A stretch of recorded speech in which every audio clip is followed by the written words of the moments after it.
I am the Tofu Golem. Please enjoy the video. You start by signing into Godaddy. Use your account email and password and complete any two-step verification.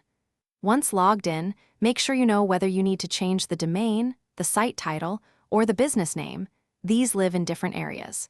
Now go to your products, then open Websites plus Marketing for site builder edits or domains if replacing a domain. This first step places you exactly where the appropriate edit controls appear. Do it before proceeding to make changes. You now perform the core edits. If changing the visible site title, open Website Builder, go to Settings, then Site Settings and update the site title field, save and publish.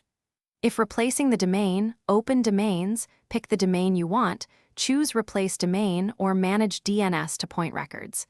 Check availability and update a, CNAME, or name server records as instructed. Make sure to map the domain to your site in Hosting or Websites, plus Marketing, so traffic routes correctly.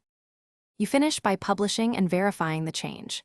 Publish the website, then clear browser cache and test in an incognito window or a different device to confirm the new name appears.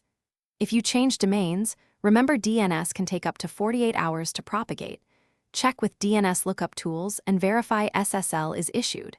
If something goes wrong, inspect DNS records, ensure domain is correctly mapped, and reissue SSL or toggle forwarding. If issues persist, contact Godaddy support with account details. Thanks for watching. Consider subscribing if we helped you today.